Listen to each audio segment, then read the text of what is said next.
Mountain Sasquatch organization. We're up here near Silverton. We're on Ophir Pass Road. Did I pronounce that right, Jenny? Ophir Pass? All right, well, we're on the road that takes you to Ophir Pass. It's a dirt road, and the 550's just on my left. And we didn't want to pull over on the 550. It's a real dangerous road. If you ever drive it, you'll see how dangerous it is. You don't want to be pulling off filming a video. But we're about a quarter of a mile from where the Bigfoot sighting happened, and I'll pick up the camera and I'm going to scan around and show you what's in the Ophir Pass area and the direction of Silverton. Actually, Silverton's behind you guys, and it's only a few miles that way. But there's several Bigfoot sightings around here, and it's a Bigfoot sighting hotspot. So we want to bring those Bigfoot sightings to you all. Not only do we do the Bigfoot sighting report, we follow up with an expedition where we hike into some of these places. So keep on watching. We're going to keep on squatching. I'm going to pick up the camera. I'm going to scan around, and hopefully we see something Bigfoot on this expedition. David Petty is the BFRO investigator that followed up with the witness on this Bigfoot sighting. This incident happened in southwest Colorado in early spring, late winter 1989. Here is the witness's report. I worked at the Gladstone mine north of Silverton, Colorado, and lived in Montrose, Colorado. I usually carpooled with another individual at the time, and we took turns rotating driving every week or every other day. We took my truck one day and his the next. We did this 4 days each week for 2 weeks on day shift and 2 weeks on swing shift. Anyway, to get to the story and sum it up, I ended up driving to work by myself that particular day because my carpool did not show up in time, making me late or behind our normal time of leaving. Whoever was driving in the morning had to be alert and wide awake because of all the deer and elk along the road and crossing the road in the early morning. The commute south on 550 from Montrose to the mine took about 1.5 hours, which is about 7 miles north and west of Silverton, Colorado. I had just come over Red Mountain Pass, going southbound on 550, and just south of the Ophir Pass 4-wheel road turnoff about 2 miles, and northeast turning curve towards Silverton about 1.5 miles. As I approached what is known as the slide area, I was on a relatively short stretch of straightaway and approaching some S-curves. Now at the time you could see across these S-curves to the other side, in which the road on the other side is in line with the first straightaway and continues for a short way before a slight curve to the left that starts downhill. I had my headlights set slightly higher and wide than what is normally stock on a 1985 Toyota 4x4 with rectangle halogen headlights, so that my truck would have a better chance of spotting and avoiding collisions with deer and elk. I did have adequate lighting.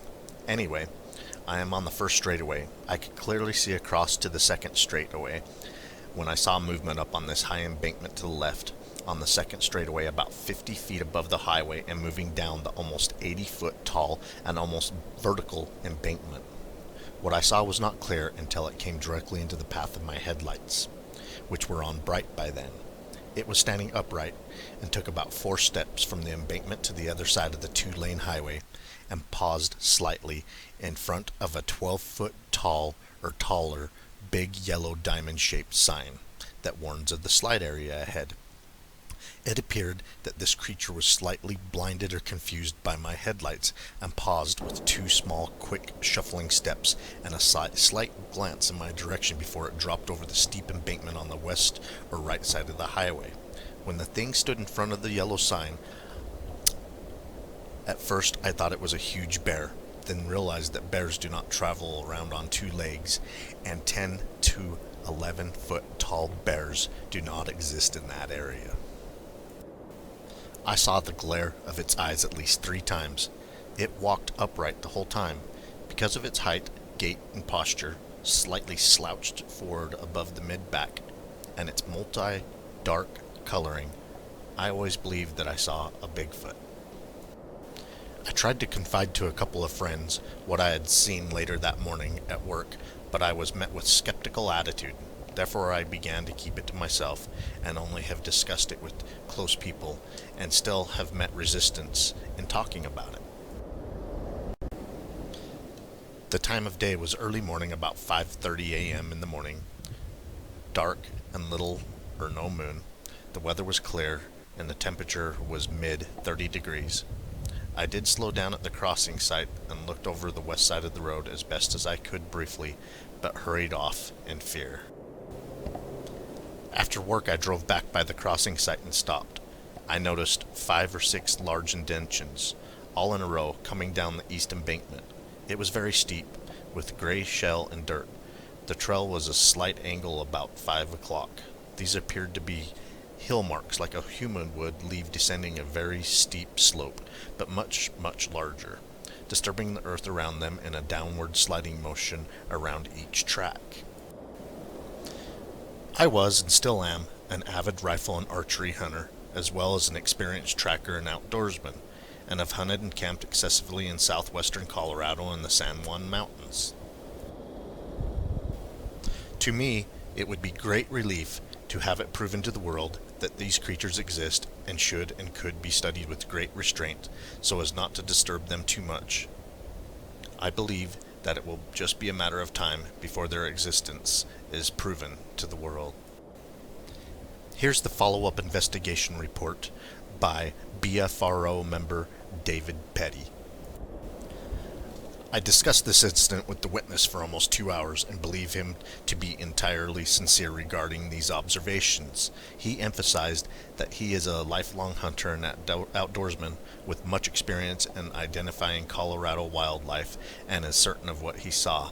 It was an obvious relief to him to have his account taken seriously. A brief flicker of an unusual orangish-red colored eye shine reflection first caught his attention. The color immediately caught his attention because it was so different from the green color that he always watched, the eyeshine reflection of deer and elk that were so frequently in the area. This was at a distance of about 150 yards. As he approached it at about 35 miles per hour, he stated that his lights were set higher than usual and were on bright, giving him an excellent view of the road ahead. No other cars were on the road in either direction in the immediate area at the time. The figure stepped down from the grassy slope into the loose gray shell and soil of the upper reaches of the road cut. The figure quickly descended the 50-foot embankment in about 5 steps, then stepped from the shoulder and crossed the road to the right shoulder in 4 very large steps. Then it paused briefly to turn its entire upper body to look directly at the witness.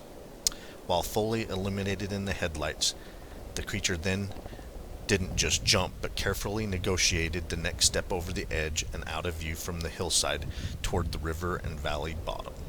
He estimated the duration of the sighting at about 6 seconds. The witness was able to provide some details concerning its physical description. The creature was massive, and judging from the sign it passed in front of, which he also looked at on his later return, he estimated its height was at not less than 9 to 10 feet tall. He estimated it weighed about 800 pounds. It was slightly hunched over, leaning forward, not standing straight up and tall. As it walked, its long arms seemed to be about 2/3 of its entire body size and length, with its hands and fingertips reaching to just above the knee. It seems that its legs were shorter than its arms. It was entirely dark colored, dark brown, or almost black, but with a slightly reddish tinge visible as well.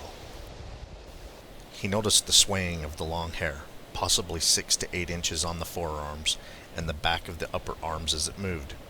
He described the physique as very muscular, like that of a bodybuilder. As it turned to look, it seemed that it either could not turn its neck or had no apparent neck. It was not heavily bearded, but did have hair on its face, and the skin of the face around the eyes was very dark, almost black. The witness was struck by what he described as a piercing gaze, which showed that the creature was obviously alarmed. This miner's Bigfoot sighting happened in April of 1989, just outside of Silverton, Colorado, on the 550 near Oper Pass Road. Just an amazing Bigfoot sighting that was reported by this guy. There's many other Bigfoot sightings. This place has a long history of Bigfoot sightings, so that's why our team at RMSO is here to take a good look around. It's a Bigfoot expedition, and we're going to take a look around every nook and cranny and see if we can find anything Bigfoot related in the area. I hope you enjoyed this report as much as I did. It's one of the reports that motivated me to come into the Silverton, Colorado area to look around for Bigfoot. I hope you enjoy us bringing you the locations of these Bigfoot sighting reports. Keep on watching. We're going to keep on squatching.